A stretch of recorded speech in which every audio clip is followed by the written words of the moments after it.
Part 2. The Rescue. In the days that followed, the group returned to the barangay, haunted by their experience. They tried to forget, but every night Maya could hear the whispers calling her name, the echoes of laughter turning into cries for help. It wasn't until she had a dream, filled with visions of Marco's pleading eyes, that she realized they hadn't left him behind. Determined to make things right, she returned to the school alone, heart racing as she crossed the threshold once more. The darkness enveloped her, but she pressed on, calling out for Marco.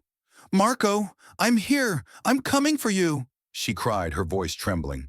The shadows twisted and turned, swirling around her, but she kept going. In the old classroom, she found a flickering light, illuminating the figures of children who looked on with sadness. "I'm sorry," Maya sobbed, her heart breaking. "I should have helped him." The shadows closed in, and she felt a surge of energy. With newfound resolve, she knelt down, clutching the chalk that lay on the floor. "If you can hear me, Marco, I won't leave you." She began to write on the chalkboard, words spilling out in a desperate plea. "Help us find him." The air around her grew still, and the shadows fell silent. Then a gentle voice echoed through the room. "He's here. Help him." Maya's heart raced as she turned, and there in the corner was Marco, his eyes wide with fear and longing. She rushed to him, pulling him into a tight embrace. "I thought I lost you," she cried. "Help me," he gasped, pointing to the shadowy figures that loomed around them.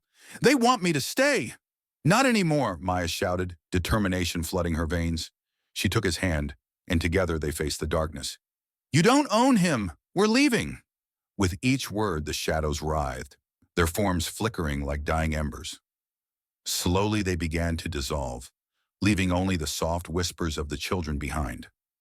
The room brightened, and as they stepped out, the cold grip of fear lifted. The rain had stopped as they emerged into the cool night air. They stumbled back to the village, hand in hand, forever changed. The whispers still lingered, but now they were softer, more like a gentle breeze than a haunting wail. From that day on, Maya and Marco dedicated themselves to honoring the spirits of the school, sharing their story with others. They knew the past could never be erased, but in remembering they could help the lost find peace. The shadows still whispered, but now they were echoes of friendship rather than cries of despair.